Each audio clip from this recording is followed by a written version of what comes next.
Hello दोस्तों। मुझे उम्मीद है कि आप सभी अच्छे होंगे।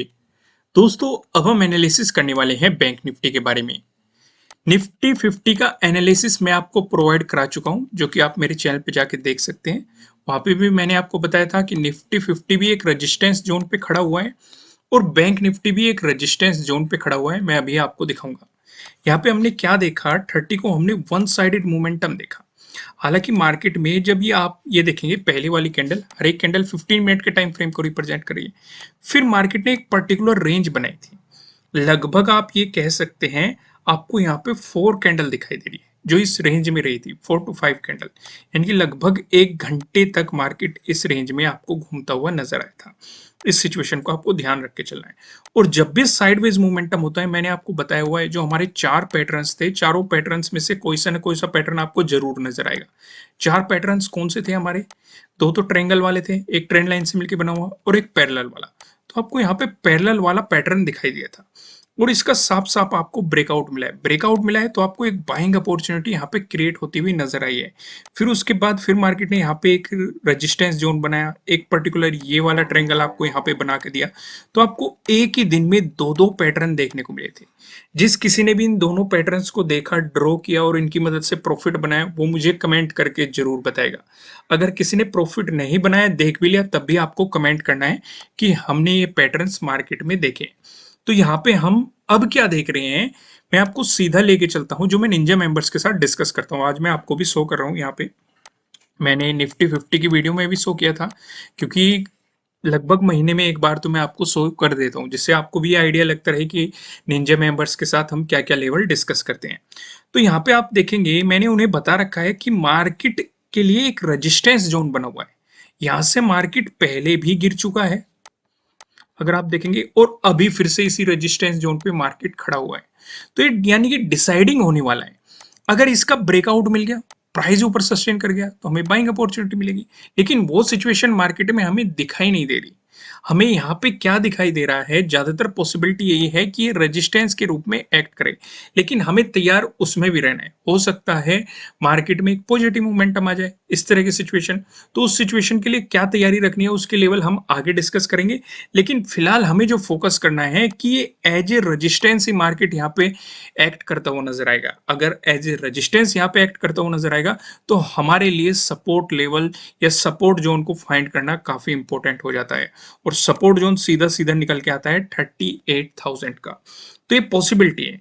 यहाँ पे आप देखेंगे, अभी भी मार्केट ने रिसेंटली, मैं इसे थोड़ा सा जूम करता हूं जिससे कि आप जो मैं समझाना चाहता हूं वो आप समझ पाए। ये आपको पहले भी बताया गया था, एक रेजिस्टेंस जोन। और जब मार्केट में 30 को, वो 29 को जब गैप डाउन ओपनिंग हुई थी, मार्केट ने इसी जोन में सपोर्ट लिया था और फिर आज फिर से इस रेजिस्टेंस जोन में आ गया।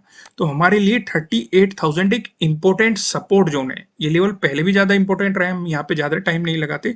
बस मैं यहाँ पे आपको सिर्फ ये दिखाना चाहता हूँ कि 38,000 आपके लिए काफी इंपॉर्टेंट लेवल रहने वाला है एज ए सपोर्ट। अगर इसका ब्रेकडाउन दे दिया मार्केट ने, तो फिर आपको और नेगेटिव मोमेंटम मार्केट में कंटिन्यू देखने को मिल सकता है। नहीं तो पहली सपोर्ट की पॉसिबिलिटी यहीं पे ही बनती हुई नजर आएगी। क्योंकि कई बार मार्केट, इस महीने की अगर बात करेंगे, अगस्त की अगर आप बात करेंगे, तो अगस्त में पहले मार्केट ने इसी जोन में रेजिस्टेंस की तरह एक्ट किया, फिर इसका ब्रेकआउट दिया, यहाँ पे सपोर्ट की तरह एक्ट किया, फिर आप यहाँ पे देखेंगे रेजिस्टेंस और फिर यहाँ पे सपोर्ट। यानी कि इसी जोन में मार्केट घूमता हुआ आपको नजर आ रहा है। तो इसलिए इन दोनों लेवल्स पे आपकी खास नजर होनी चाहिए। अब एक नजर डाल लेते हैं हम, प्राइस एक्शन की मदद से हमें कहां पे सपोर्ट, कहां पे रेजिस्टेंस दिखाई दे रहे हैं। पहला डिस्कशन करेंगे, अगर आपको गैप अप ओपनिंग देखने को मिलती है या फिर फ्लैट ओपन होकर मार्केट आपको पॉजिटिव मोमेंटम दिखाता है, इन दोनों ही सिचुएशन पे जो हमें रेजिस्टेंस नजर आ रहा है, ये 39,800 पे हमें यहाँ पे रेजिस्टेंस देखने को मिल रहा है। यहाँ पे मार्केट पहले भी रेजिस्टेंस की तरह एक्ट करके गिरावट दिखा चुका, तो आपके लिए पहला ये रेजिस्टेंस जोन रहेगा। अगर इसका ब्रेकआउट मिलता है तो 40,000 आपके लिए अगला रेजिस्टेंस जोन रहने वाला है। हालांकि मार्केट में अगर आप देखेंगे नेगेटिव मोमेंटम चल रहा है, तो हमारे लिए सपोर्ट लेवल्स को समझना काफी जरूरी हो जाता है। इसलिए एक एक सपोर्ट लेवल पे ध्यान देना, जो मैं आपको अब समझाने की कोशिश करूंगा। अगर आपको गैप डाउन ओपनिंग देखने को मिलती है या फिर फ्लैट ओपन होकर मार्केट आपको नेगेटिव मोमेंटम दिखाता है, इन दोनों ही सिचुएशन पे जो हमें सपोर्ट नजर आ रहा है, 39,100 पे हमें यहाँ पे सपोर्ट देखने को मिल रहा है। अगर हम 30 की ही बात करें, 30 को ही मार्केट ने यहाँ पे पहले रेजिस्टेंस की तरह एक्ट किया, इसका ब्रेकआउट देने के बाद मार्केट यहाँ पे सपोर्ट लेता हुआ नजर आया। उससे पहले बात करेंगे 26 को, देखो 26 को पहले मार्केट ने सपोर्ट दिखाया, ब्रेकडाउन देने के बाद रेजिस्टेंस दिखाया, फिर ब्रेकआउट देने के बाद फिर सपोर्ट दिखाया, फिर ब्रेकडाउन देने के बाद फिर रेजिस्टेंस दिखाया। इसमें कंफ्यूज नहीं होना है, इसमें मैंने आपको समझाया हुआ है। अगर कोई सपोर्ट जोन है, मार्केट उस पर रेजिस्टेंस की तरह एक्ट कर रहा है, ब्रेकआउट मिला तो सपोर्ट की तरह एक्ट करेगा, फिर ब्रेकडाउन मिला फिर रेजिस्टेंस की तरह एक्ट करेगा, फिर ब्रेकआउट मिलेगा फिर सपोर्ट की तरह एक्ट करेगा, फिर ब्रेकडाउन मिलेगा फिर रेजिस्टेंस की तरह एक्ट करेगा। वही सिचुएशन आप यहाँ पे देख रहे हैं। पहले आपको सपोर्ट दिखाई दे रहा था, ब्रेकडाउन मिला रेजिस्टेंस, ब्रेकआउट मिला सपोर्ट, ब्रेकडाउन मिला रेजिस्टेंस। यानी कि इस हिसाब से अगर एक ही दिन में इस लेवल की मार्केट इतनी ज्यादा रेस्पेक्ट कर रहा है तो ये लेवल एक हिसाब से काफी इंपॉर्टेंट हो जाता है। और इसका रीजन क्या है? रीजन आप देख सकते हैं 25th को। 25th को सेमी जोन पे हमें सपोर्ट देखने को मिला था। 24 को देखो, 24 को सेमी जोन पे रेजिस्टेंस देखने को मिला था। 19 को देखो, 19 को सेम ही जोन पे रेजिस्टेंस देखने को मिला था। आप देखो 16 को सेम ही जोन पे आपको सपोर्ट भी देखने को मिला था। तो अगर मार्केट एक ही दिन में इस लेवल की बार बार एज ए रेजिस्टेंस और एज ए सपोर्ट रेस्पेक्ट कर रहा है तो इसका मतलब पहले काफी बड़ा रोल प्ले कर चुका है मार्केट इस लेवल के बारे में। साथ ही साथ मैंने आपको एक बात और समझाई हुई है कि जब भी कोई इंपॉर्टेंट लेवल आता है, बायर्स चाहते हैं कि मार्केट उससे ऊपर चला जाए, सेलर्स चाहते हैं कि मार्केट वहां से गिर जाए और उस वजह से मार्केट वहीं पे ही साइडवेज मोमेंटम देते हुए घूमता हुआ नजर आता है। वही सिचुएशन आप यहाँ पे देख सकते हैं कि ये काफी इंपॉर्टेंट लेवल था। यहाँ से बायर्स चाह रहे थे कि मार्केट ऊपर चला जाए, सेलर्स चाह रहे थे कि मार्केट नीचे गिर जाए और इस वजह से मार्केट यहीं पे ही ऊपर नीचे होता नजर आए। तो पहला सपोर्ट तो हमें पता चल गया, 39,100 पे हमारा पहला सपोर्ट होने वाला है। अगर इसका ब्रेकडाउन मिलता है उसके बाद जो हमें सपोर्ट नजर आ रहा है 38,800 पे हमें सपोर्ट देखने को मिल रहा है। वहीं की बात करें 30 की, अगर आप बात करेंगे तो 30 को यहीं पे ही आपको एक रेजिस्टेंस जोन दिखाई दिया था। यहाँ पे हमारा एक पैटर्न भी फॉर्म हुआ था जो मैंने आपको बताया था। जब इसका ब्रेकआउट मिला इसी जोन में हमें सपोर्ट भी देखने को मिला।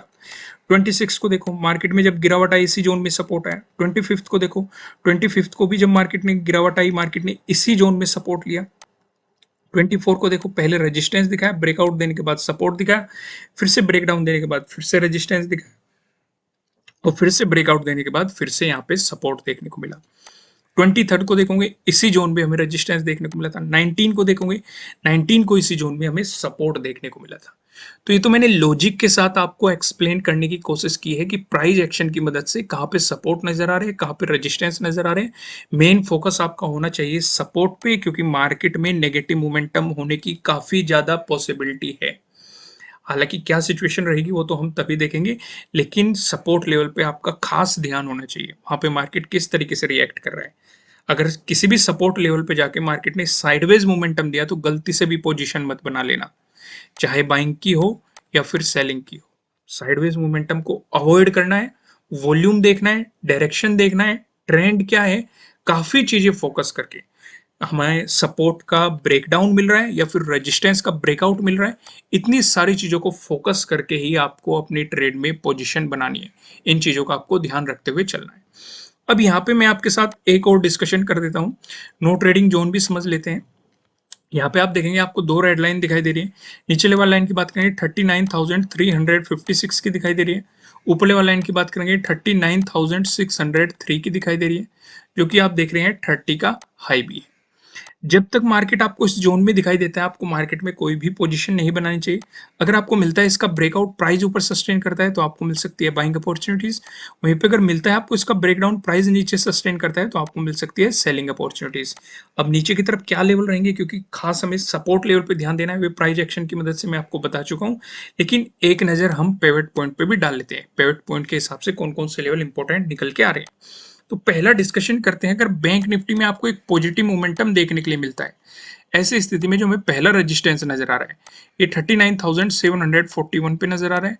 अगर इसका ब्रेकआउट मिलता है जो हमें दूसरा रेजिस्टेंस दिखाई दे रहा है ये 39,963 पे नजर आ रहा है। अगर इसका भी ब्रेकआउट मिलता है जो हमें तीसरा रेजिस्टेंस दिखाई दे रहा है। तीसरा रेजिस्टेंस बताने से पहले मैं आपको बता दूं किसी भी तरह का ना तो कोई बाय रिकमेंडेशन है ना ही कोई सेलिंग रिकमेंडेशन है, ये जस्ट एजुकेशनल पर्पज से बनाई गई एनालिसिस वीडियो है। इन्वेस्ट करने से पहले आपको अपनी रिसर्च करनी है, अपने इन्वेस्टर की सलाह लेनी है, क्योंकि प्रॉफिट भी आपका होने वाला है, लॉस की जिम्मेदारी भी आपको अपने आप लेनी है। जो यहाँ पे हमें तीसरा रेजिस्टेंस नजर आ रहा है ये 40,110 पे आपको तीसरा रेजिस्टेंस देखने को मिल रहा है। वहीं बात करें बैंक निफ्टी में, अगर आपको देखने को मिलता है नेगेटिव मोमेंटम, ऐसी स्थिति में जो हमें पहला सपोर्ट नजर आ रहा है 39,244 पे नजर आ रहा है। अगर मार्केट ने इसका ब्रेकडाउन दे दिया, जो हमें दूसरा सपोर्ट नजर आ रहा है 39,055 पे नजर आ रहा है। अगर इसका भी ब्रेकडाउन दे दिया, जो तीसरा सपोर्ट नजर आ रहा है ये 38,658 पे आपको तीसरा सपोर्ट यहाँ पे देखने को मिल रहा है। अब दोस्तों यहाँ पे एक नजर हम ऑप्शन चेन पे भी डाल लेते हैं। यहाँ पे आप देखेंगे जैसे कल के दिन आपको एक्सपायरी मिलने वाली है, 1 सितंबर की हमने एक्सपायरी सिलेक्ट कर रखी है। कॉल की साइड हम देखने वाले हैं रेजिस्टेंस को, पुट की साइड हम देखने वाले हैं सपोर्ट को। रेजिस्टेंस की बात करेंगे तो 40,000 पे आपको एक रेजिस्टेंस नजर आ रहा है, जहाँ पे आप देखेंगे 22.2 लाख का आपको यहाँ पे ओपन इंटरेस्ट दिखाई दे रहा है। इससे पहले रेजिस्टेंस की बात करेंगे तो 39,800 पे आपको रेजिस्टेंस दिखाई दे रहा है, जहाँ पे आप देखेंगे 12.2 लाख का आपको यहाँ पे ओपन इंटरेस्ट दिखाई दे रहा है। वहीं पे बात करें सपोर्ट की, सपोर्ट लेवल काफी इंपॉर्टेंट है। एक तो 39,000 पे नजर आ रहा है, यहाँ पे आप देखेंगे 24.1 लाख का आपको यहाँ पे ओपन इंटरेस्ट दिखाई दे रहा है। अगर इसका ब्रेकडाउन मिलता है तो पॉसिबिलिटी है 38,500, जहाँ पे आपको 21.2 लाख का यहाँ पे ओपन इंटरेस्ट दिखाई दे रहा है। दोस्तों इस वीडियो को लाइक कीजिएगा, चैनल को सब्सक्राइब कीजिएगा, बेल आइकन प्रेस कीजिएगा, जिससे आपको आने वाली वीडियोस के नोटिफिकेशन मिल सकेंगे। फिर मिलेंगे किसी नेक्स्ट वीडियो में किसी अच्छे कंटेंट के साथ। Thank you.